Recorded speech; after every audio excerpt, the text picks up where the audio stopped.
What's happening, train enthusiasts? Yep, train video, not a bike video. But we'll try to keep it entertaining as much as I can entertain. You know I'm not much of an entertainer. Anyway, as promised in a short I had maybe a week ago, we have a couple Atlas locomotives. This is the Atlas, I think they call it a Gold Series version of the TRAINMASTER. So let's take a look at it. It's actually a fairly nice model. They do a really good job on this. I think it's called a Gold Series. I'll look it up here before the end of the video. But yeah, there's a lot of separately applied handrails, the cut levers. There's details on the fans on top. Yeah, it just looks really good. Maybe equal to, or yeah, I would even say a little bit below a Scale Trains locomotive. If you're looking at one of their mid-level locomotives, it's definitely on par with that. It comes with loc sound, so it sounds pretty good. Anyway, let's get into it and take a look at it. Okay, here we have it, the Atlas. What is this? It's a H24-66 Fairbanks Morse TRAINMASTER. I think this one was one of the locomotives that was produced after World War II that used possibly surplus, I could be wrong, like horizontally opposed, not really horizontally opposed, they're opposed piston two-stroke diesels. So there's a piston going, traveling vertical, and there's a piston traveling downward, and they create their own combustion chamber by smashing the air. So you've got two crankshafts on the motor, one on top, one on bottom, and they're geared together. And then there's a blower attached because it's a two-stroke force-fed or force induction two-stroke motor. And then obviously on a train, it would be driving a generator. And I think on a submarine, it actually drove a generator as well. But I think it was a propulsion unit for their propellers on some World War II or post-World War II submarines. So yeah, we had a couple of locomotives back in the late 40s, 50s that had diesel submarine engines for prime movers. Interesting. So yeah, so this was, in its day, it was the most powerful single engine locomotive in production. It had 2,400 horsepower. Not bad, not bad. This version is the Southern Pacific, number 4803. And I believe Southern Pacific, some of the videos that I've watched, use these to pull commuter trains through Southern California. But let's see what we have for a description from Atlas. This is the Gold Series version, I believe. Comes with a loc sound decoder and probably a few more details. I know there's etched. Oh, there we go. And separately applied handrails, guardrails. I think the door levers on the doors are even separately applied with windshield wipers. There's painted crew figures. I don't know that you can see it. I can see his arm or something there. I think some models have separate classification lights. This one doesn't. I do believe those number lights light up. It has a functioning Mars light and the regular light. We've got a chain for the walkway. We've got air hoses. I don't see separately applied cut levers on there. Oh yeah, there it is. It's right there. You can see it. I don't know if that walkway folds down. I haven't tried. Does this fan? Oh yeah, this fan's an etched screen with an actual fan inside as well. So just looking at some details here, we got good looking trucks. I think that's a speed indicator cable that's going up there. Speed sensor, not sure. Fuel tank, air tanks, dual air tanks. Maybe why it was popular to use for passenger commuter service. Don't know. Coming around the back, we have the light and the working Mars light. Another walkway. I think that's attached. I don't think it comes down. Cut levers, air hoses, all the good stuff. Coming along this side, we have probably somewhat legible decals, the tiny decals above the, right below the walkway. And we have a crew member on this side. I mean, overall, it's a really good looking model. Looks like that air horn might be tilted back a little bit. There we go. Nothing a little pressure doesn't fix, right? Watch your step. Good advice, good advice. Are those walkways hollow down there? They are, look at that. So yeah, they've done a pretty good job with the details on this guy. It actually sounds pretty good as well. The Loc sound, you know, always has probably some of the best sound in the industry. There's some good decoders out there, but Loc sound, they definitely have the sound for diesels locked down. Sounds pretty amazing. So we can go over the details real quick if you want. This is all available online, but let's read them. So we have separately applied door handles, real metal springs in the trucks, realistic die-cast underframe, 5-pole skewed armature motor with dual flywheels for optimum performance, directional lighting, factory-equipped AccuMake couplers, painted crew figures, separately installed fine-scale handrails, etched metal radiator grills. Yep, we saw those here and here. Electronic dual mode decoder, eDMD Gold Series only. So this is obviously a Gold Series that allows the locomotive to run in either DCC or DC. Railroad specific details, lighting classifications, and on this one a Mars light instead of class lights. 16 usable horns, 2 usable bells, user selectable bells, and 2 user selectable synchronized brake squeals. Automatic notching and or manual or automatic notching modes. And that's about it. Like I said, you can read most of those details online if you want. Let's see if we can zoom in here. Rotate this guy around. One last look before we toss it on the layout.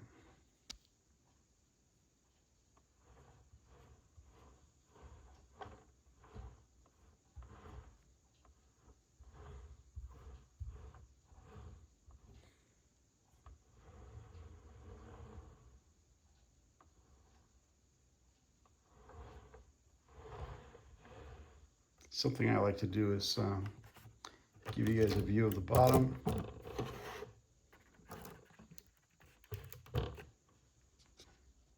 Not a lot to see, but there it is. Looks like the couplers are easy to swap out if you want to put KDs in there. I didn't put the plastic plugs in the holes that were threaded to secure the locomotive to the shipping container. We got air tanks. We have another, looks like some sort of air tank here, the fuel tank. And again, on this end, the coupler looks easy to access and change if you would like. So anyway, yeah, let's take this guy up and toss him on the layout and see what he's all about.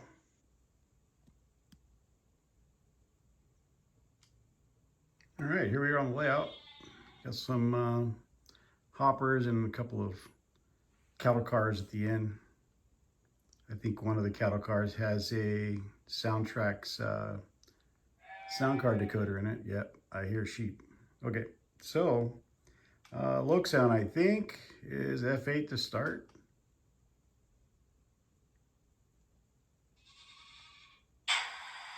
Yep.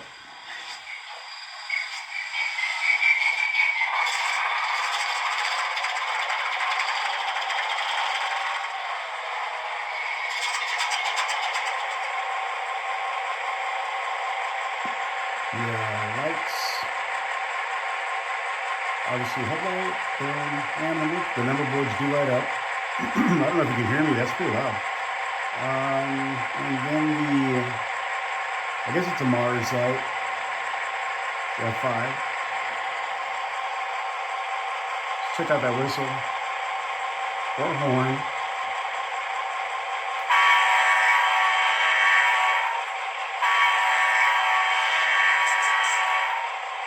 Yeah, that's pretty good.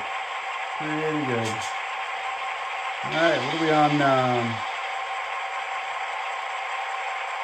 we're on 28 speed steps, so it won't be the slowest, acceleration from a standstill, but let's see what it looks like here. Speed step 1 of 28.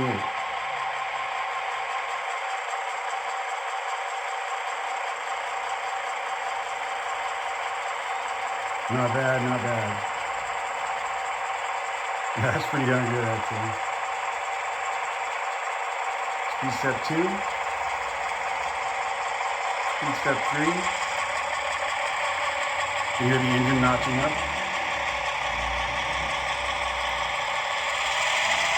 Yeah, engine notched up again on speed step 5.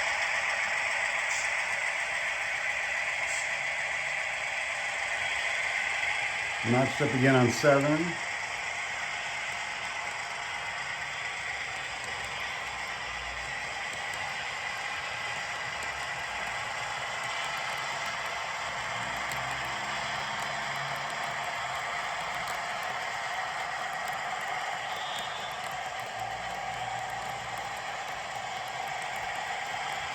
See what that whistle sounds like now that it's on the other side of the layout.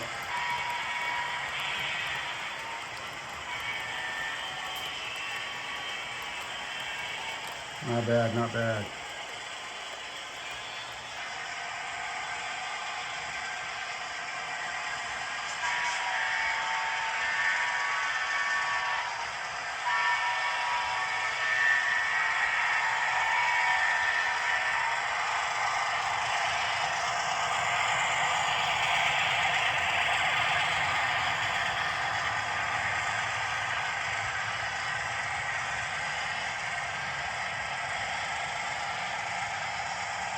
So no problem pulling this consist of cars. Let's see.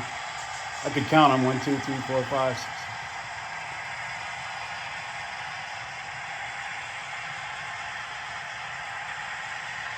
Looks like maybe 30 cars in a caboose.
And just for reference, I have just under a 2% incline, so no problem whatsoever with these cars, 2%. Seems like they have pretty decent pulling power. We'll test that here in a bit.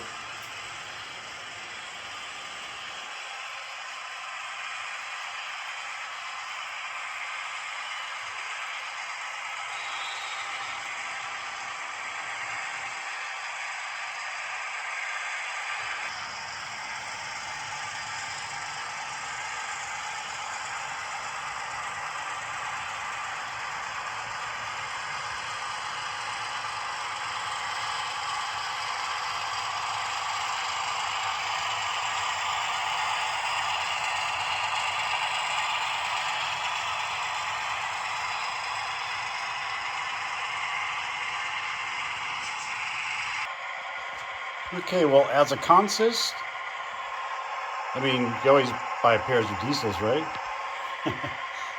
Almost 9 ounces, which is pretty good. Let's split them up here and see what we get for an individual locomotive. Reset this. It's kind of hard to do with, do 3 things here with one hand.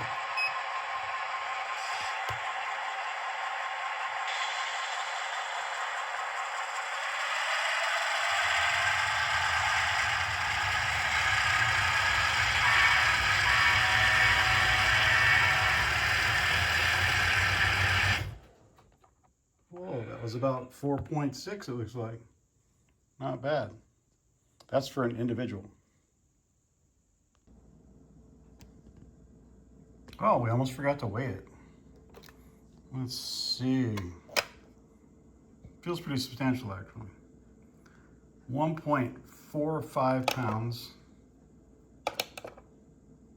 23.2 ounces.